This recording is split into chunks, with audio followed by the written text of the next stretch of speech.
Hello दोस्तों, नमस्कार। आप सभी का Veeru sir GS classes YouTube channel पर बहुत बहुत स्वागत है और आप सभी को स्वतंत्रता दिवस की बहुत बहुत बधाई। आज 15 अगस्त है, विशेष तारीख है। इसी के लिए ये वीडियो बना रहे हैं जिसमें बहुत महत्वपूर्ण जानकारी देंगे आपके सामने। जैसे बात किया जाए 15 अगस्त की तारीख को, क्योंकि आज के ही दिन हम लोग मनाते हैं अपना स्वतंत्रता दिवस। दो चीजें हैं हमारे यहाँ, एक 26 तारीख जो है वो हमारे लिए बड़ी महत्वपूर्ण है और दूसरी 15 अगस्त। इन दो तारीखों का इतिहास में बड़ा ही योगदान था। तो आज इन्हीं तारीखों के बारे में चर्चा करते हैं। हम क्या स्वतंत्रता दिवस इससे पहले भी मनाते थे, तो बहुत सारी बातों की चर्चा करते हैं। तो सभी लोग वीडियो को शेयर भी किया करें, लाइक भी किया करें और अपनी राय भी दिया करें। बात करते हैं, हम थोड़ा सा और पीछे जाते हैं। 15 अगस्त 1947 से और पीछे जाते हैं। जब और पीछे जाते हैं तो हम लोग अंग्रेजों के गुलाम थे, है ना। अंग्रेज हमारे ऊपर अत्याचार कर रहे थे, हमारा शोषण कर रहे थे, हम लोग अंग्रेजों के गुलाम हुआ करते थे। 1928 की चर्चा करते हैं। 1928 में मोतीलाल नेहरू एक नेहरू रिपोर्ट लेके आते हैं। मोतीलाल नेहरू जवाहरलाल नेहरू के पिताजी हुआ करते थे। मोतीलाल नेहरू एक नेहरू रिपोर्ट लाते हैं और उसमें डोमेनियन स्टेट की मांग करते हैं। डोमेनियन स्टेट का मतलब था अंग्रेजों के रहते हुए हमको स्वतंत्रता मिले, मतलब अंग्रेज भी रहे और हम स्वतंत्र रहें, ऐसा संभव था। और क्रांतिकारी ये मानते थे कि अंग्रेजों के रहते हुए हम कभी स्वतंत्र नहीं हो सकते हैं। तो डोमेनियन स्टेट का कॉन्सेप्ट लेके आए थे 28 के आसपास। 28 के बाद 1929 का समय है। और बात किया जाए भाई तो लाहौर, वर्तमान में तो पाकिस्तान में है, पहले सब एक हुआ करता था। लाहौर में, लाहौर रावी नदी के तट पर बसा हुआ है। लाहौर में एक अधिवेशन होता है। कांग्रेस के अधिवेशन हर साल हुआ करते थे, तो कांग्रेस का अधिवेशन हुआ था लाहौर में, रावी नदी के तट पर हुआ था, जिसकी अध्यक्षता कर रहे थे पंडित जवाहरलाल नेहरू। मोतीलाल नेहरू के पुत्र हुआ करते थे, पंडित जवाहरलाल नेहरू अध्यक्षता कर रहे थे।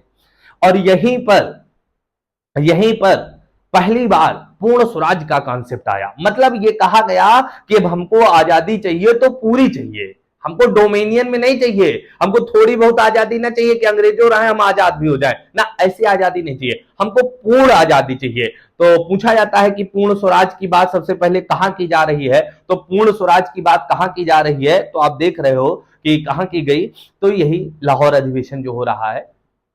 लाहौर अधिवेशन में पूर्ण स्वराज की मांग की जाती है। सभी कांग्रेस के बड़े नेता बैठे होते हैं और यहीं पर एक निर्णय लिया जाता है। दिसंबर में बैठ के हुआ करती थी और ये कहा गया कि आने वाली 26 तारीख को, 26 दिन का अल्टीमेटम अंग्रेजों को दिया गया और कहा गया आने वाली 26 तारीख, अब दिसंबर में जैसे बैठक हो रही, जनवरी में ही आएगी 26 तारीख, तो वो 26 जनवरी होगी।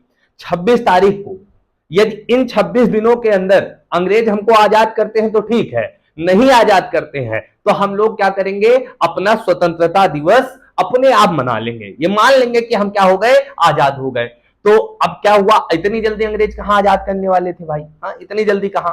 तो इसी टाइम मतलब 26 जनवरी को हमने रावी नदी के तट पर अपना झंडा क्या करते हैं, फहराते हैं और ये घोषणा कर देते हैं कि आज से 26 तारीख को हम लोग अपना क्या मनाएंगे, स्वतंत्रता दिवस मनाएंगे। आप कहोगे क्या इससे पहले 26 जनवरी को ही स्वतंत्रता दिवस मनाया जाता था? बिल्कुल सही है, लेकिन ये सही वाला स्वतंत्रता दिवस तो था नहीं, हम लोग ऐसे ही मना लेते थे। तो पहले क्या होता था, हम अपना स्वतंत्रता दिवस 26 जनवरी को मनाते थे। लेकिन जैसे जैसे समय बीता, भारत छोड़ो आंदोलन हुआ, बहुत सारे क्रांतिकारी घटनाएं हुई और होते होते जब हम आजाद हुए 15 अगस्त 1947 को, जब 15 अगस्त 1947 को आजाद हुए तो हम एकदम सही वाले आजाद हो गए। तो ये हुआ कि वास्तविकता में सही वाला आजादी हमको कब मिल रही, 15 अगस्त। तो इसीलिए हमने अपनी स्वतंत्रता दिवस को कब मनाना शुरू कर दिया, 15 अगस्त को। अब 26 तारीख हमारे लिए महत्वपूर्ण हो गई क्योंकि 1930 से हम लगातार मनाते हुए आ रहे थे।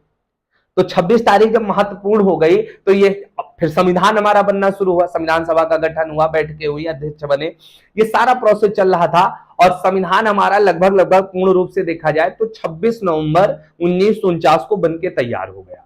जब बनके तैयार हुआ तो कहा गया कि इसी दिन इसको लागू कर दिया जाए। तो काफी लोग आए और एक सलाह देते हैं कि 26 तारीख आने वाली है, वही 26 जनवरी आने वाली है। अब उस तारीख का महत्व था तो ये कहा गया कि कुछ चीजें अभी लागू कर दी जाए 26 नवंबर को, जिसे वर्तमान में हम लोग संविधान दिवस या विधि दिवस के रूप में मनाया जाता है। ये हुआ कि आने वाली 26 तारीख को हम क्या करेंगे, 26 जनवरी को क्या करेंगे, संविधान को हम लोग क्या करेंगे, स्वीकार कर लेंगे। तो संविधान हमारा जो पूर्ण रूप से पूरा संविधान कब लागू हुआ, 26 जनवरी 1950 को लागू होता है। तो ये 26 तारीख 1930 से ही महत्वपूर्ण हो गई थी। तो 1930 को जब संविधान हमारा लागू हुआ, 26 जनवरी 1950 को, तो इसी दिन हम लोग अपना क्या मनाते हैं, गणतंत्र दिवस मनाते हैं। तो गणतंत्र दिवस हमारा मनाया जाता है बेटा। बात करते हैं तो आप समझ सकते हो कि कब मनाएंगे हम लोग गणतंत्र दिवस, तो 26 जनवरी को। और स्वतंत्रता दिवस हम कब मनाएंगे, तो अब शिफ्ट हो गया, स्वतंत्रता दिवस हम 15 अगस्त को मनाएंगे। ये दोनों बातें हो गई। अब दोनों में मूल अंतर भी होता है।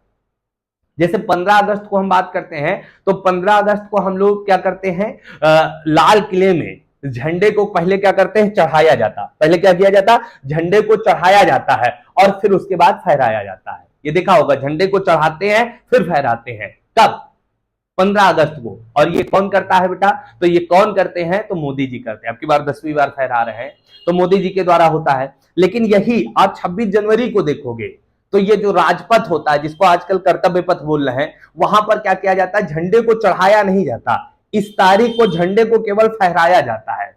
चढ़ाया 15 अगस्त को जाता है और फहराया कब जाता है, 26 जनवरी को। ये माना जाता है कि हम लोगों का झंडा जो चढ़ गया था वो कब, 15 अगस्त को, 15 अगस्त 1947 को। अब केवल क्या है, फहराना है।